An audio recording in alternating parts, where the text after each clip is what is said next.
This episode is brought to you by Progressive Insurance. Do you ever think about switching insurance companies to see if you could save some cash? Progressive makes it easy. Just drop in some details about yourself and see if you're eligible to save money when you bundle your home and auto policies. The process only takes minutes, and it could mean hundreds more in your pocket. Visit Progressive.com after this episode to see if you could save. Progressive Casualty Insurance Company and Affiliates. Potential savings will vary. Not available in all states. Yay Networks. You're listening to the Chatty Daddies podcast. Welcome to the Chatty Daddies, a podcast from three dads who think they're parenting experts. But we're not. And look, guys, I just got to say, this better be a good podcast because I stopped watching a video about how a 600-pound tuna sold for $3 million. So I'm just saying... How big? I had some other great things planned today, so this better be a great podcast. Was it bluefin? It was bluefin, correct, yeah. Interesting. Was it bought by somebody in Japan? I don't know. I'm still trying to figure that out. $3 million, 600-pound tuna. I didn't know tuna's got that big. I need to see the average weight of tuna. When's the last time you guys went fishing? I feel like fishing is a very dad thing. I think I fished once growing up. Yeah, I'm going to say 20 years ago. Yeah. I went fishing for the first time ever. Probably I want to say it was like 3 years ago, and we were at our friend's lake house, and they had a dock where we can go catch some fish, and I stood out there for 2 hours and caught nothing. and Kaysen caught one fish. Okay, so Kaysen did go. Did you feel like an idiot trying to show him how to fish, or somebody else was showing him so you didn't feel like you were an adequate father? My friend was basically being our dad and teaching us both how to fish, because I don't know. I didn't even putting the lure on was gross to me, like just stabbing it. And Ew. And then I didn't know how to reel it, and I didn't know how to do the pull back and throw, because I just felt like the worst dad of all time, because I've never gone, so I don't know how to do it. I still don't know how to do it. I definitely feel really dumb, Trey, like you were saying, another person showing your kid how to do something. Since I'm doing like t-ball and stuff with my kid, or soccer now, I'm just taking him there. My kid really has no interest in playing sports at home. So like another dad is showing my son how to hold the bat properly, how to kick the ball. Meanwhile, I've been trying to do this for 2 years. He won't listen to me at all, but he'll listen to the other dad. It's very dad moralizing. I had a similar instance like that at the park about a year ago. I was throwing the football with Kaysen, and this little boy came up to us, and I would say he was probably like 5 years old, maybe 6, and he goes, "Hey, can you teach me how to throw a football?"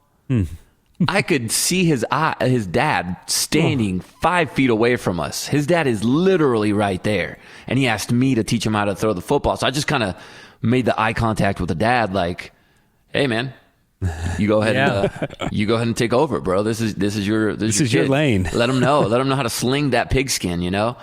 And I just made eye contact, and he just stared at me, and he goes, "You can teach him." Yeah. I don't know, man, because I felt weird. I feel like that's infringing on your dad territory. Totally. Like I didn't want to, but I told the kid where to put the hand on the laces and how to follow through and all that. Yeah. And then he played catch with us for a little, and the dad he kind of like stood there and didn't play catch with us or with the kid, and I felt weird, like he was slightly sad about this whole situation. It's got to be a little emasculating. Yeah. And I don't know if maybe the dad doesn't know how to throw a football, right. But I think he looked pretty athletic himself. Like he looked like he might have been. I felt sadness coming from that part of the park. Or maybe he's in the same situation as Nick was in. He's like, I've been teaching my kid at home every day for the last year. Somebody else take a crack at this thing. I guess. I have something sort of competitive. It's not really competitive between me and my wife. It's more just competitive with me. But whenever we're going for a walk around the neighborhood, my daughter likes to be in this wagon, pull her in the wagon or something. My son sometimes will like to ride his bike. It's got training wheels and stuff. And sometimes my wife will go to like walk alongside my son. And like, no, that's dad's job to be right next to the kid as he's riding his bike, and you're just walking. He's pedaling slow. Right. But I feel like that's the dad's job to be by the bike. Is that just me? Yeah, that's nothing that's ever crossed my mind before in my life. That seems like such a dad thing. You're teaching your kid how to ride a bike. That's not mom's job. That's my job as a dad. I felt that way too. Okay. I haven't made it there yet. And Kinsey will admit that I am a little more I stay a little more calm than she does while teaching the kids to do things, because we're adults and we know how to do these things. So to us, it's really easy. And when somebody can't get how to do something that to us is very easy, we tend to get frustrated extremely quickly. And so she recognizes that. So I've been the bike guy, the skate guy, the skating, rollerblading, all that. So I teach the kids that. Like you're saying, it gets frustrating when they can't do what we think is the simplest thing to do. My son doesn't quite understand yet how to use on his bike, how to use speed to his advantage. Yes. So like you have to have speed, and that helps you pedal easier. Right. For balance. And so, and then if you stop, it takes a lot of energy to keep going. His legs aren't super strong, so to push a whole bike with, on the pedals is kind of tough. And he just doesn't really understand that part just yet. Okay, we're going up a hill, so you really need to build up your speed now. Doesn't get it. I'm happy that I have the kids that are afraid of speed, though. Because have you been around a kid that is not afraid of speed? Mm-hmm. Man. And those it's pretty kids, terrifying. It is terrifying. They'll be like 3-4-year-old kids that just get on their little bike and they haul ass down the hill. They don't care. There's no repercussions. There's just speed. Yeah, and then they get to the very end and they hit the brakes and whip the bike tail around. Oh man, so much cooler than me. I think some kids are just naturally they're leaning towards being daredevils, and they just come fully equipped with that. It's like an upgrade package that you get at birth, I guess. My kids didn't come with that. So I wanted to bring something up with you guys. This weekend, my daughter started eating something that I thought was weird. And I wanted to see, do you guys think it's weird? Should I be concerned and call authorities? Also, start thinking about weird things you guys may have eaten when you were kids, or if your kids ate something weird. So for breakfast every morning, we try and let our kids try and make a choice. Hey, do you want to have this or that? Because a lot of times if you just say, we're having a muffin, they'll throw a fit because they would rather make the choice. So we'll say, okay, do you want a waffle or a muffin, whatever it is? And so this weekend, my daughter wanted a waffle, blueberry waffle, frozen Eggo waffle. It's delicious. But she said she didn't want it heated up. So she ate a frozen waffle straight out of the freezer, straight like out of the plastic packaging, and she just ate it. Is that a thing? Do people do that? I don't know. And I thought that was weird. And then she said she wanted more. But then she wanted a pancake. And we have little tiny like frozen silver dollar pancakes. Yeah. She ate that frozen too. Wow. Now, I will eat a dry Eggo and think it's one of the best treats in the world. But it's heated up. And, I'm willing to try it frozen. I'll try it today. But the egg, the waffle, you get the warm, the crunchiness and everything. But it was just frozen waffle. I feel like it would taste like an ice cube at that point. She loved it. What? I don't get it. Now, that is weird. If she would have said, I want a raw egg, would you have given her a raw egg, or would you have forced her to eat it warm? Probably not. Okay. We'll scramble those up. So at some point you have to take responsibility here. Sure, but I know this isn't going to kill her. Right. And if I say, no, I'm going to put it in the microwave for 30 seconds, she might have a meltdown. It's 7 o'clock in the morning. Let's not start on a bad foot. Yeah, we'll just give her the frozen waffle. So she said frozen? Well, we'll say here's more of a backstory. So her brother, he wanted a muffin, and we keep the muffins that my wife made in the fridge. And my wife said, do you want it heated up or cold? My son likes cold muffins. That's fine. Okay, yeah. And that's fine. I don't care about that. But then she said cold. Like we went to warm it up. She said cold. Okay. You want this cold, Ellie? And she loved it. And she ate it, and she loved it so much that she wanted a frozen pancake next. Ellie, you be independent, okay? She had no problems with it. I mean, I think before she ate it, it sat on her plate for a little bit while she ate some grapes or whatever it was. Thawed. So it wasn't like completely rock hard frozen, but I mean, it was still had some icy crystals in it. That was a frozen waffle. Yeah. That is weird. I don't hate it. I don't hate it at all. I'm kind of pissed off at this. It has been stuck in my head all week. Like, what's going on with my kid? Now, does she have some weird thing going on where her body is craving you know how some people pica? Have to eat pica. They have to eat ice, or they have to eat grass. Is she having some weird nutritional thing? I think she's just going through something. She's just testing out things. But this isn't my kid. But my friend has the weirdest thing going on with his son. Now, his son is Chloe's age, so he's about 7. But this kid claims he doesn't like cheese. right? Okay. He doesn't like cheese, and they've told us this. So that means he doesn't like pizza. You can't get pizza. He hates cheese. However, we were at a restaurant a couple weeks back, and this dude ordered, and I repeat because we tell our kids order your own food and say please and thank you. So we're in that stage right now. So he ordered macaroni pasta. Okay. And the waiter was confused, right? Yeah. So he looked at him and he goes, "You mean the macaroni and cheese?" And the kid goes, his name's Cruz, by the way. He goes, "No, the macaroni pasta." And his mom has to go, "Just bring him that. What you said." He brings macaroni and cheese to the plate to the table. He refuses to call it macaroni and cheese because he says, quote, "I hate cheese." So I freaking had to break it to him. I'm like, you guys cannot keep lying to your child. He likes cheese. All right. So I looked at Cruz and I was like, "Cruz, you know that macaroni pasta you just got, you know that's macaroni and cheese. You know that's cheese. That yellow sauce is cheese." And he looked at me and he goes, "No, it's not. It's butter." I said, "Cruz, I'm a damn adult. I know." I'm arguing with him at this point at the dinner table. I'm like, "Cruz, that is cheese." And he goes, "It is not. It is not cheese. It is butter sauce." Don't ruin it for him. We went to a pizza place. Did you also go and tell him all the other secrets that children don't No, I'm not going to tell him understand? the other secrets, Trey, but this is getting absurd now. He's 7, right? We went to a pizza place by their neighborhood, and apparently that's the only place he gets pizza from. And he gets pizza, and I'm seeing him eat this cheese pizza, and I told him, I was like, "Cruz, you like cheese, bro." And he sat there and argued with me. He goes, "I don't like cheese. I only like pizza from this place." And I said, "Every pizza has cheese. It's the same damn cheese on every pizza." So Cruz and I have been having these arguments, right? I can't even go near Cruz right now. It's a feud. Cruz. I saw some parents online who are going through something somewhat similar where their kids won't eat something or use something because they don't like it. So parents have started just buying like a sticker of their favorite superhero or print something out on the computer and tape it to the toothpaste. And you say, "No, that's Paw Patrol toothpaste. No. This is Paw Patrol macaroni and cheese." And you just show them the box with the character's face on it. Yeah. And then they're like, "Oh yeah, I'll eat it now." Smart. This That's is pretty Barbie good. broccoli.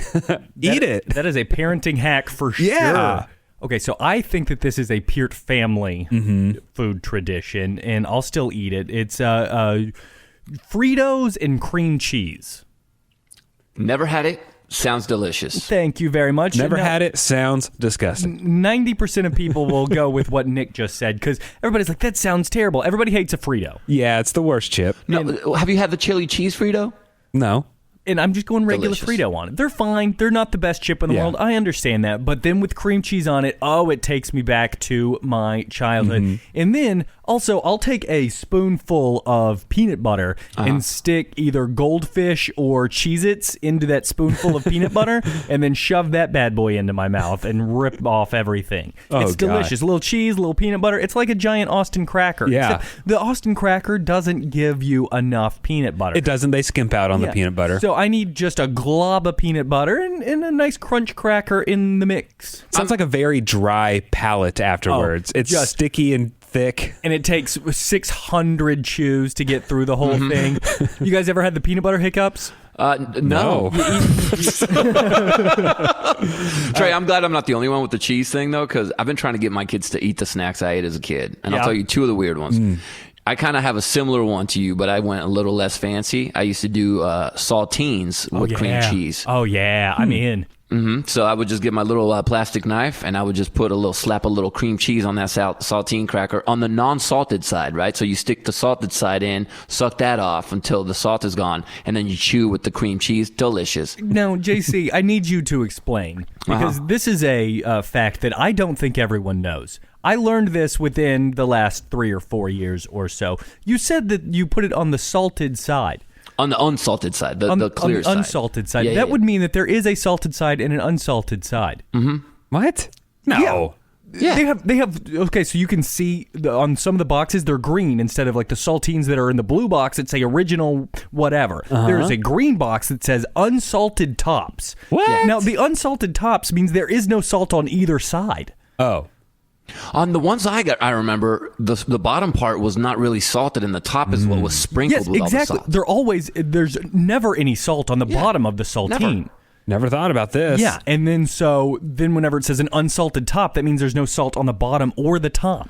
See, take that information you didn't know. Crazy. My kids will not try that. They won't touch it. I've been trying to get them. I was like, this was my snack from like 3 years old till I was a grown-up. Cream cheese, I feel like, is a hard sell to a kid. Yeah. Along with cottage cheese Sure. and maybe a Greek yogurt, also a hard sell. But the other snack my kids won't touch, this is the complete opposite of what we should be doing with eggs if we're trying to be healthy. Because most of us separate the egg whites with the yolk, right? The yolk is what has all the cholesterol, and we separate it because that's supposed to be the bad. I think most of us eat a yellow egg. You take an egg, put it in a bowl, scramble it with a little milk, and cook it. But if you're trying to, sometimes people just like the egg whites. Yes. What I used to, or my mom started getting me into, was just the yolks. She would separate the egg white, put the yolk in a little cup, a little plastic cup, like a coffee cup, and then she would put some sugar in it, stir it up, and that was my snack. Delicious, guys. Yeah, that's a little strange. Extremely gross looking to think about nowadays, but back in the day, that was my thing, man. Big old runny yolk with sugar on it and just with a spoon, just getting after it. Did you guys ever have the ketchup that was different colors?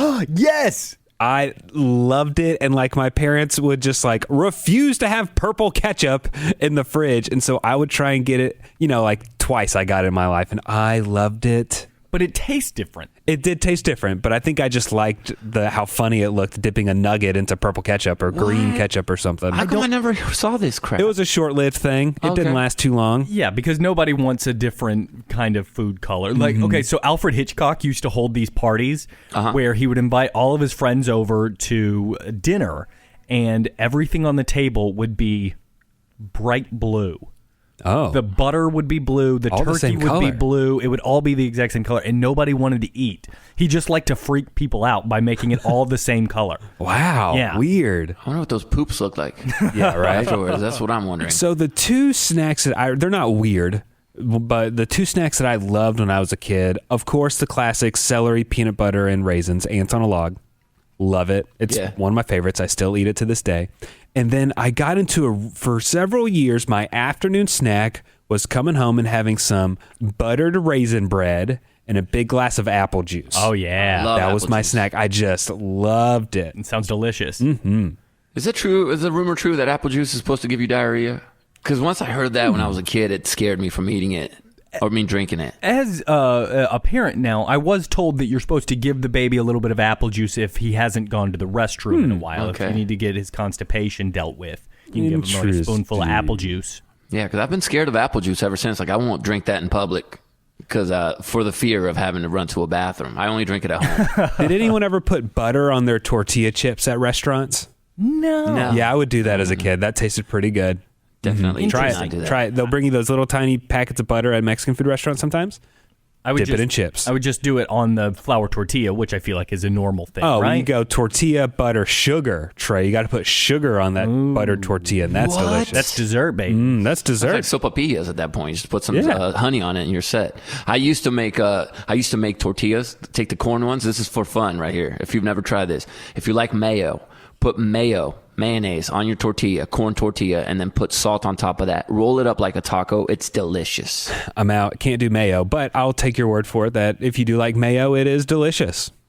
Absolutely is. So speaking of food, Yes. I had a very, very big issue this weekend. With? Food poisoning. Bum, bum, bum. No, you or the kid. It was me, and it was just a real shit show, if I can Legitimately. use the term no. properly. So what had happened was I went to play golf on Saturday. A very dad thing to do. Yes, it is. Thank you very much. I broke 100, just so you know. Good doesn't job. Doesn't happen very often for me. I don't know what that means. I'm not great. You know how like par is 72? I shot 99, so I got just under 100 strokes to finish the whole course. It's not good, but it's good for me. So like professional golfers are under 70 is what you're saying? The professional golfers are shooting like 68, 69, 70, somewhere in there, and that's when you see the scores like 3 under, -3, -4, somewhere in there. Got it. So I went to this fancy golf course that I had a gift certificate to, and you get all the free food you want, all the food and drinks that are non-alcoholic that you want. Yeah, it was absolutely great.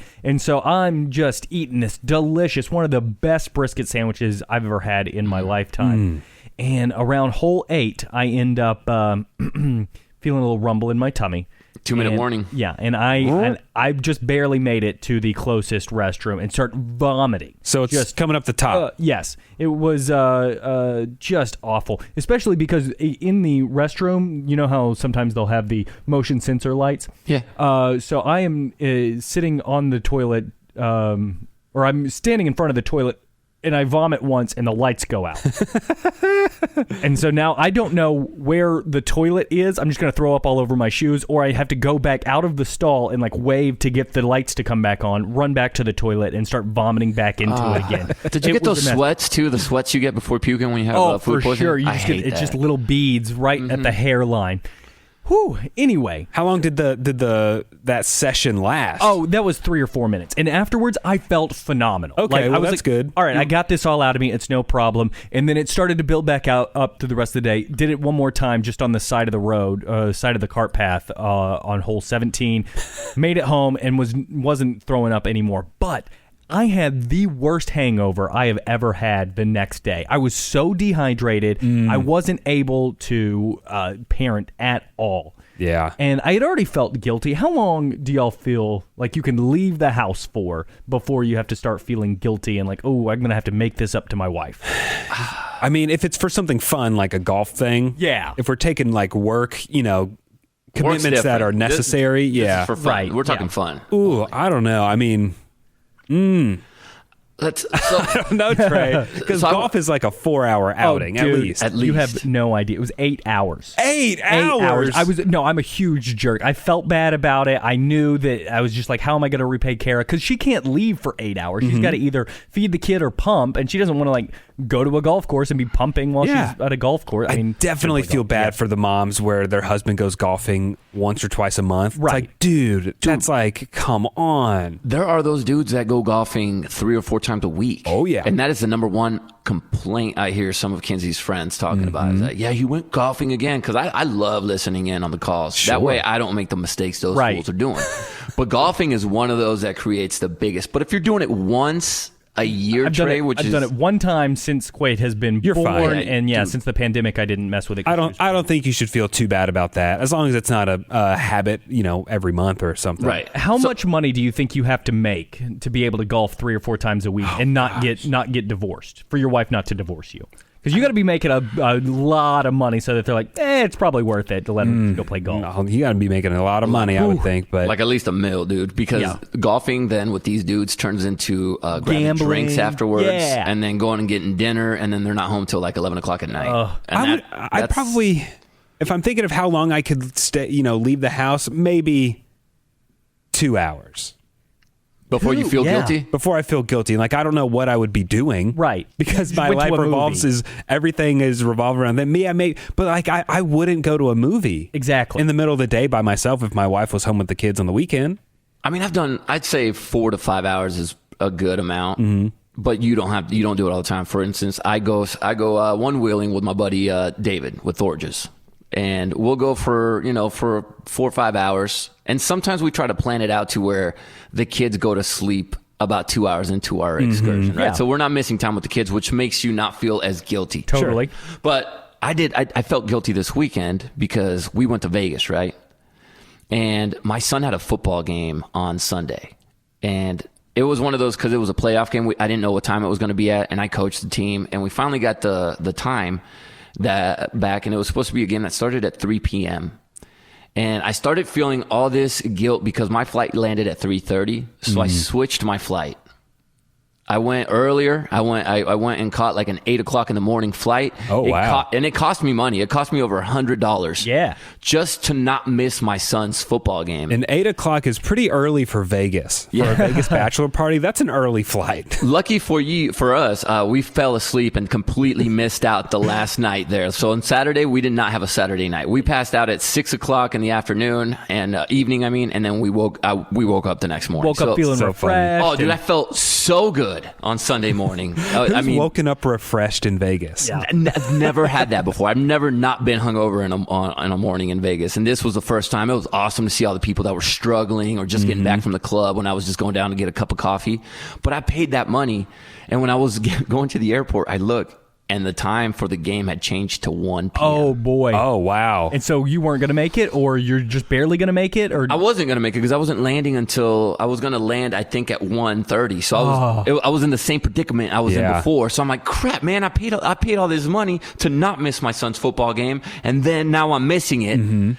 Turns out that the time had changed to Vegas time. So the time was still at the same time. Oh, that's good. So I was feeling all pissed off on the flight back home, right? And I land, and then it had switched back to the actual time. I'm like, oh, crap, I can make it to the football game. Oh, great. But yeah, I paid money to... Yeah, you should have. I mean, that's good. It's a good move, Dad. You know, I think, for guys going out and for moms, every parent needs to have their time. 100%. They need to have a weekend away. Not all the time. There's some of my friends I know, it's like, they're gone all the time. And it's like they just dump their kids off on the grandparents or something. And it's like, okay, but everyone needs a night out with the girls. The guys need a night out with the guys. It needs, you need a weekend away. Thankfully, my wife is going to be going on like a bachelorette party later this year. We're so excited because she can have that getaway time. So it's important to get out and do your own thing. Yeah, it gives you a chance to reset and recharge a little bit.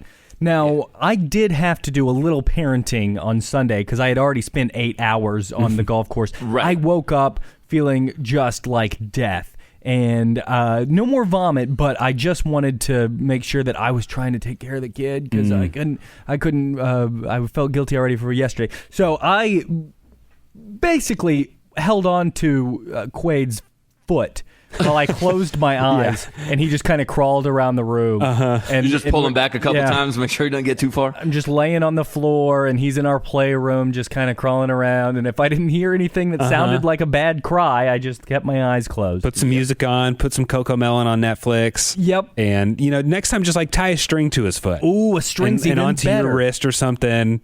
And yeah, I was a leash kid. So get a baby leash. Wait, your parents had a leash? I was a leash kid. Yeah, I had a leash. That's way before they were popular. Yeah, no, like now they're cute. It'll be like a backpack. Yeah. And it'll just have a leash or something. Like it's a cute monkey or something. No, like it was a legitimate like leash on my arm. Around the neck? Kind of. It wasn't around the neck. It was just like on my wrist or something.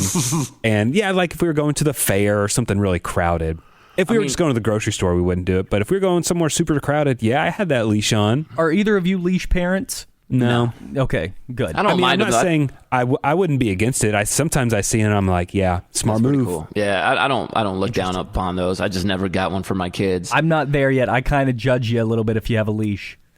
No, I think it's good. You're not going to lose your kid, and some of those leashes are pretty cute looking. The little backpack monkey ones. Have you guys ever been like super hungover or super sick? That's what I was going to say. Parent as a kid, parent your kids. You haven't done. Every parent will go through this. You will get a babysitter, and you'll have a wedding to go to or some sort of party, and you'll tell each other, "Hey, let's not drink too much. We still got a parent tomorrow." But tequila shows up. Yeah. Next thing you know, you show up and you are wasted, and you know what's coming the next morning, and it's not going to be pretty. No. So those are the beautiful days where your kids can watch all the TV they want. Oh, yes. And you're going to sit there feeling like death and judging yourself and hating yourself.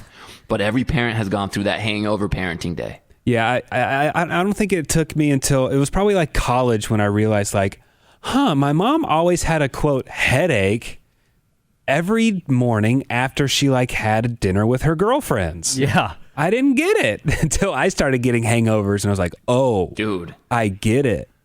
I think my kids look forward to when we go out now. Oh, yeah. They think the next day is going to be like, oh, free video game day, free TV day. And when we wake up and we're lucid and we're all there, they're like, hey, can we don't get what's going on here? You guys went out last night. Yeah, Casey's pouring you shots and stuff before you go out. You guys want a pregame or what? Go have as much fun as you want, Yeah, Dad. he's spiking your drink before you even leave the house. Like, big time. I just wanted water. Who put vodka in this? Oh, that always happens. Trey, right after my daughter Ellie was born, she's about 2.5 now. It was like the week after, or it was very close after we brought my daughter home. I had strep throat. Oh, no. And so I have a brand new daughter. My wife is recovering from pushing a kid out of her body and a toddler, a baby. And I have to be like secluded in another room. Like we bought face masks. And it was kind of hard to like find a face mask, but somehow I found like a 50-pack. So when the pandemic hit, I had like 40 masks left over just sitting in my closet. And before the pandemic hit, we were kind of like, should we just throw these away? And we just never did. And luckily we had them. But yes, I'm trying to parent while being super sick. It's just impossible because you don't want to get your kids sick, so that's being a good parent. But if you can't be there or be at your best, that's not being a good parent. So it's a lose-lose no matter what. Yeah, and not to toot my own horn, but I had to parent my kids with COVID. Yeah. Because Kinsey and I both got it back in November. Right. And it was one of those where I'm pretty sure our kids had it as well, and we later found out they did because they had antibodies. But I was trying my hardest to stay isolated from them, but at the same time get them set up with school and try to answer the questions. Dude, I was wearing gloves, mask. I had this hoodie I would put on just to like extra protect myself with the mask on. That was hard because Kinsey was completely out. And they don't have any idea what's going on. The kids are like, all right, Dad. Like, they don't understand what a pandemic is. No. Even though they've been dealing with it for 8-9 months. They're still like, okay, I guess, but why are you wearing a mask in my room? I understand like other people. I wouldn't even go in the room, but the problem is my kids were so scared of COVID because all they saw was death the news. Everywhere, Death, right? So as soon as Kinsey and I got COVID and we got our results back, my son cried because he thought we were dying. And I had it's a scary thing to hear your parents have this disease or this whatever illness that you see that's so bad on the news. And my son had to. My wife suffered from really bad dehydration one morning, and she collapsed in the bathroom. My son found her, and so these were the things that we had to deal with while constantly having to tell them like, no, Mom and Dad are going to be okay. We're not dying, but also at the same time, you guys got to help us out and like step up your game and not hurt each other, not be as annoying as you normally are. And they were actually, it's like they understood, and they were angels that entire week we were sick, which was crazy. Yeah. Kids are very empathetic. They really are, man. Now, do you guys consume news while the kids are around? I try not to. Nick, I don't know if Davis might be in the range of paying attention. Yeah, no, I generally don't have, we don't have a cable service, so if I wanted to watch the news, I'd have to kind of go in a roundabout way to watch the news. So no, I don't really watch the news. I'll read news on my phone, but he won't see that. We'll tell them, because he had to be out of school for a whole, I don't know, it was like 9 months, or I don't know how long it was. And so yeah, you have to explain that, okay, people are getting sick, and he has a mask, and he kind of understands now, because now we're like going to the library and things, getting out a little bit more, and so he'll ask for his mask, and so he sort of understands it a little bit, but yeah, it was tough. We try to, Trey, not to have the news on around the kids, because it is a lot of doom and gloom, but when the Derek Chauvin trial was going on, I would catch some of it, but I also would turn it off if my kids would get home, because there was a lot of graphic content in that. Yeah, it's pretty heavy. And the language, it was heavy. Even for me, it was tough. It was tough to listen to. It was tough to hear the witnesses. And so I would shield them from that. But it was the day of the verdict.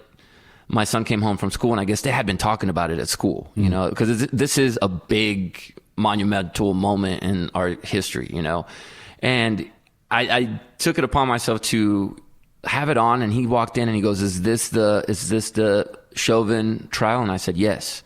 And he goes, can I watch the verdict? He asked me if he could watch the verdict. And I said, yeah, you can watch it with me. So we sat there and we watched it together.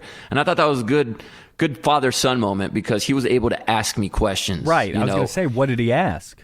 He asked about why George Floyd ended up dying, and he said, and I told him because unfortunately his oxygen was cut off, according to what we've seen in the trial, and the officer, Derek Chauvin, the former officer, had his knee on the gentleman's neck for about 9 minutes, and people were trying to get him to help, and sometimes we don't make the right choices in life, and this is what happens.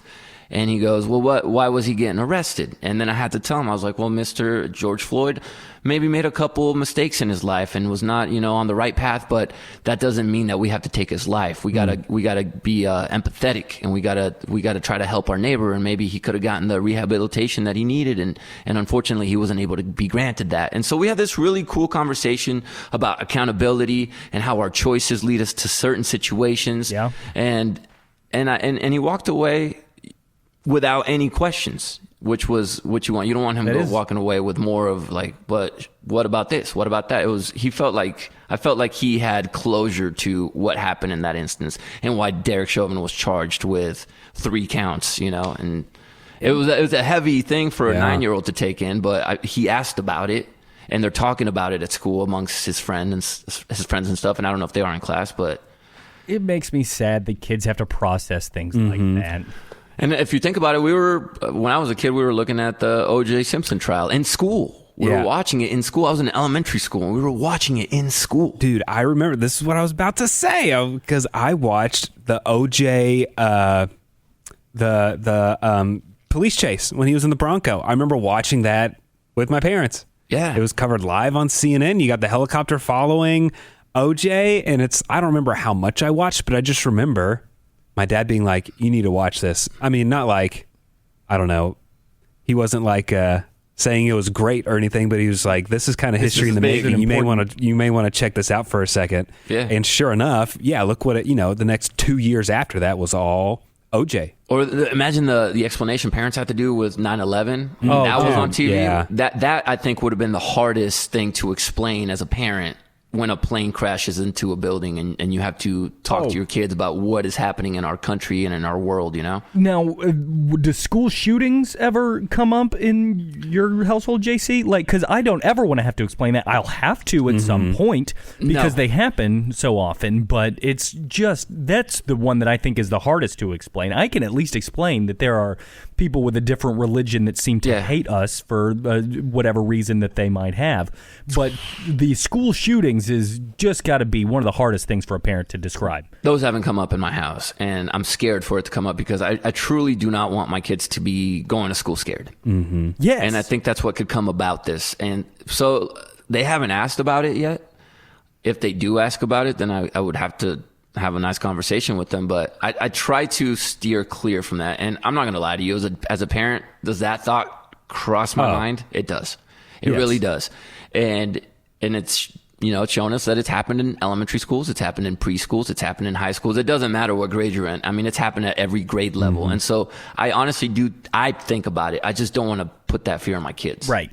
Yeah. I mean, sometimes I feel like, am I putting this out there in the universe? Because I think about it a lot. I mean, it's just like, it's always just kind of there. On my way home, I drive by my kid's school. I'm always looking like, does everything look cool there? Like, are there any weird cars in the parking lot hanging out? I think about it all the time, and it sucks. And luckily, there are so many schools, there are so many places. The chances of that happening are very small. Yeah. But unfortunately, it still happens a lot. And so it's something that I think about, unfortunately, a lot. I've noticed that now that the pandemic's not coming to a close, but everything's opening up again. You've seen how many shootings. So many mass shootings have started happening again because we're getting back out to being out in public. And it's on top of, I won't get into too much here, but on top of, there was already a big problem with it before the pandemic. Now you have people that have been cooped up for a year, harboring a lot of things, been stuck around their families they don't like or whatever it is. Dad lost his job and now he's headed to high school with everybody. He's like, I don't want to get made fun of for this too. Right. Yeah. So it's just something that's just like, woof, so scary. Yeah. It's scary to be a parent, man. Sometimes. Yeah, you always have to worry about all these contingencies and things that probably aren't going to happen, but you got to think about it, At the same time, making sure that we make it fun for the kids at the same time without scaring them. Hey, make it fun for me. We just went too heavy. We went so heavy, right? Yeah, okay. Maybe we should end with reading some fan mail. Let's do that. Okay, so Chris emailed us. He said, "Hello, dude dads." I already like dads. him. Yep. He says, Mother's Day's coming up and I've already bought my wife a gift. It's a gift that I know she will like because she told me she wants it. She's the type of person that will buy something if she likes it and needs to know. So my question is, should I give it to her early or what? Because this is what I want to give her for Mother's Day. So do I give it early? Do I just tell her and wait to give it to her on Mother's Day? What? I think giving presents as soon as you buy them is awesome. Like, I hate waiting because I'm like, oh, she's going to love it. I just want to give it to her. No, man, hold on to it. Give it to her on Mother's Day because you got rid of the stress already. You don't even have to worry about getting her a Mother's Day gift, right? And you know that you want her to have something to open on that day. Yeah. Because you're going to give it to her early, and then you're going to think about actual Mother's Day, and then you're going to start thinking, crap, she's not going to have something to open that day. So now I'm going to be stressing about maybe getting her something small. Just hold on to it. Give it to her on Mother's Day. You do flowers and breakfast in bed on Mother's Day, and then you can give her the gift today. She'll want to start using it now. Yeah, I guess depending on what it is, Like if it's a fancy dress, or fancy shoes, if you don't have anywhere to wear them right now, maybe hold off on it, Yeah. Okay, But maybe just throw a hint in there, Chris. Maybe she just doesn't buy it. Like if the product comes up on TV or something, or if she mentions it again, you're walking through Target and she sees it, she'd be like, just wait till Mother's Day. Or something, just throw a hint and then give it to her on Mother's Day. Couple of Mother's Day questions, since this will be the first time my wife is getting a Mother's Day present from me. So let's start with, is it like Valentine's Day whenever we first started dating? Do I need to go small?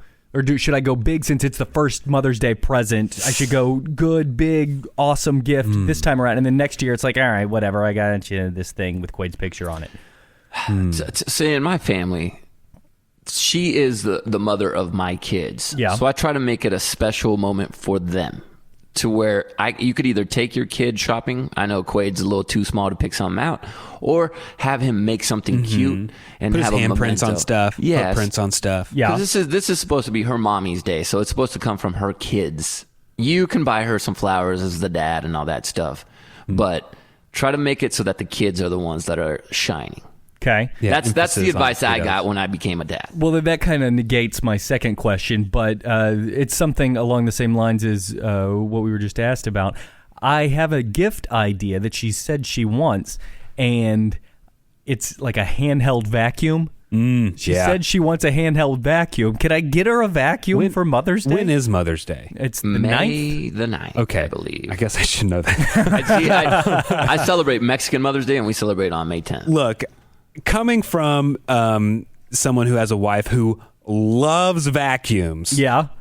I say get in, give it to her early, baby. Here you go. Papa's coming home with the vacuum, Yeah. baby. Or what if, I'm just thinking out loud. You don't have to do this. Okay. What if she comes home one day, or what if you just get it out and start using it yourself? Right. And she's like, wait, that's not what our vacuum sounds like. But I'm dressed in like a French maid's outfit. Right. that's Like with sexy. nothing on underneath. Exactly. I thought Get her vacuum. I thought the rule is we're not supposed to get our wives anything to clean with or exercise with for holidays. I thought that was the thing. Even if they said they want it. I mean, what I should do is buy it on a Tuesday, because she'll never be like, ooh, I want a vacuum, I'm buying this. So I should just get that on a Tuesday and get her a real gift for Mother's Day. But also, that's my Mother's Day gift. I don't have to think about it anymore. Or maybe just get it as a supplemental gift and just throw it on the side, with Quaid's little cute handprint, and be like, oh, on top of that, here's this cool thing. Which put handprints on the side of the vacuum. The vacuum. Just get some hand paint. Okay, and look, my wife and I are fairly frugal for the most part. We don't just go out and spend money on random things. So if it is a necessity, something you need, like a vacuum, that's something that she will use every day. Then if she wants it, then get it. My wife would rather me get her something useful that we need, right, and spend the money wisely than getting a $100 necklace that she probably doesn't need. $100 would be well spent on our family in a better way. So here's a vacuum that she wants. She likes it. Or maybe get her a model a little better than what she has her eye on or something. So it's not just the give up, vacuum or blender. Look at this one, honey. Cordless. hey.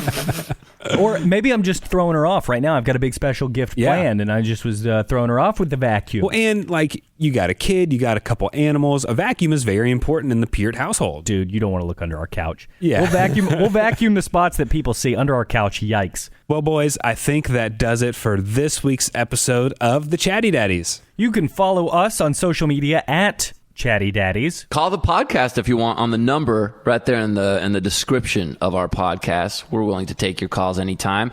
And in the meantime, we're going to go back to trying to be awesome dads, and we'll see you next week. The Chatty Daddies Podcast.